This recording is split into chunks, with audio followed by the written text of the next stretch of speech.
वंदे मातरम ये दो शब्द मात्र नहीं, एक मंत्र है।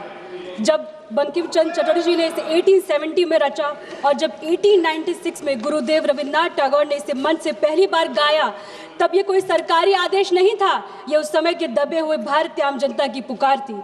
अध्यक्ष महोदय, वंदे मातरम एक ऐसा राष्ट्रगीत जिसने जाति, धर्म, भाषा की दीवारों को तोड़ दिया। अंग्रेजी हुकूमत ने डिवाइड एंड रूल की नीति से हमें बांटने की कोशिश की थी। ऐसी स्थिति में एक हुंकार, एक मंत्र की जरूरत थी जो पूरे देश को जोड़ दे। वंदे मातरम वही मंत्र बना। इस गीत ने अनगिनत स्वतंत्र सेनानियों को प्रेरणा दी और भारत की राष्ट्रीय पहचान तथा एकता के प्रतीक को बनाया। जब भी वंदे मातरम गुजा, परतंत्र भारत के नौजवानों में जोश भर गया, डर की बेड़ियां टूटी और मातृभूमि के लिए बलिदान का जज्बा जाग उठा। यह कोई साधारण गीत नहीं, अध्यक्ष महोदय, देशभक्ति की चिंगारी थी जिसने विदेशी साम्राज्य की नींव को हिला दिया। अध्यक्ष महोदय, इतिहास खुद को दोहराता है, लेकिन इस बार किरदार बदल गए हैं। आज़ादी की लड़ाई में वंदे मातरम का ये नारा ब्रिटिश राज के लिए एक बड़ी चुनौती थी। ब्रिटिश राज इससे डरती थी क्योंकि यह नारा धर्म, प्रांत, जाति और भाषा के भेद को मिटाकर भारत को एकजुट करती थी। ब्रिटिश राज का हथियार था फूट डालो राज करो, मतलब डिवाइड एंड रूल, और आज भी देश में वही होता दिख रहा है। अध्यक्ष महोदय, मौजूदा बीजेपी सरकार भी धर्म और जाति के आधार पर देश को बांटकर उसी डिवाइड एंड रूल की राह पर चलती नजर आ रही है। अध्यक्ष महोदय, ब्रिटिश राज की तरह अब मौजूदा सरकार भी वंदे मातरम की सच्ची ताकत से शायद डरती है, क्योंकि यह नारा एकता का प्रतीक है। यही वजह है कि इन्होंने एकता को मजबूत करने की बजाय उसी नारों को इस्तेमाल कर देशवासियों को बांटने के लिए कर दिया है।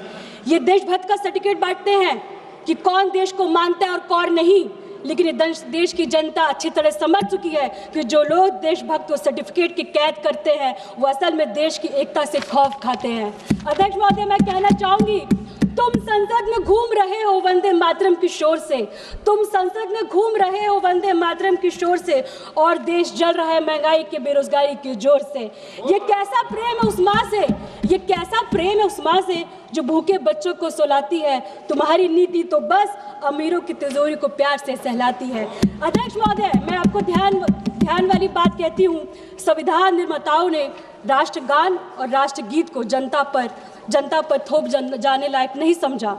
उन्होंने जनगण मन को राष्ट्रगान, वंदे मातरम को राष्ट्रगीत का सम्मान दिया, पर कहीं यह नहीं लिखा कि हर नागरिक को जबरदस्ती गाना होगा। इसका मतलब साफ है, देशभक्ति दिल से होनी चाहिए, दिखावे के लिए नहीं। आजाद भारत ने इसे लोगों की पसंद और श्रद्धा पर छोड़ने का बेहतर समझा। अध्यक्ष महोदय, हमारे राष्ट्रगीत वंदे मातरम के 150 वर्ष पूरे होने पर मैं आप सभी को बधाई देती हूँ। यह हमारे लिए गर्व का विषय है, पर क्या केवल गर्व कर लेना पर्याप्त है?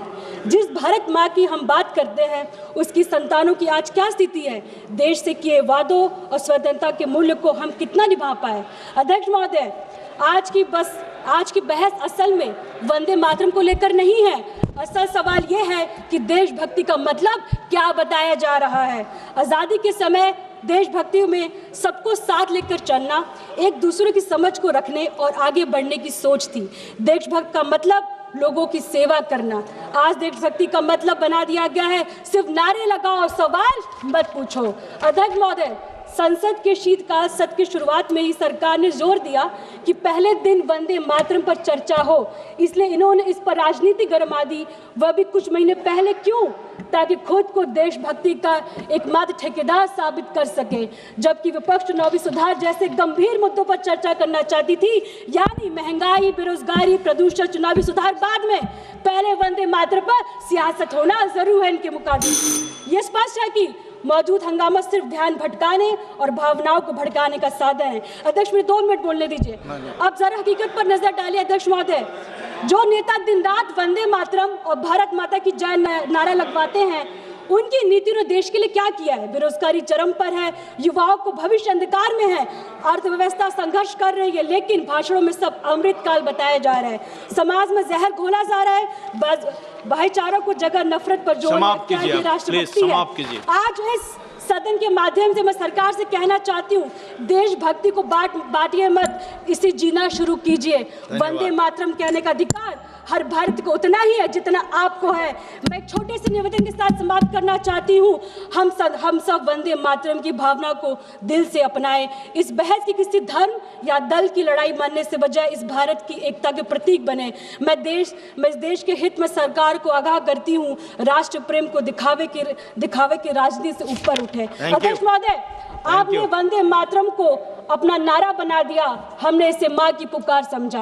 आपने इससे वोट मांगा, हमने इससे आजादी पाई। अध्यक्ष महोदय, आपने इसे बांटने का जरिया बनाया, हमने इसे जोड़ने की कसम खाई। आपने इसे मंच पर गाया, अध्यक्ष महोदय, आपने इसे मंच पर गाया, हमने इसे खेत खलियान और जेल और शहादत में जिया।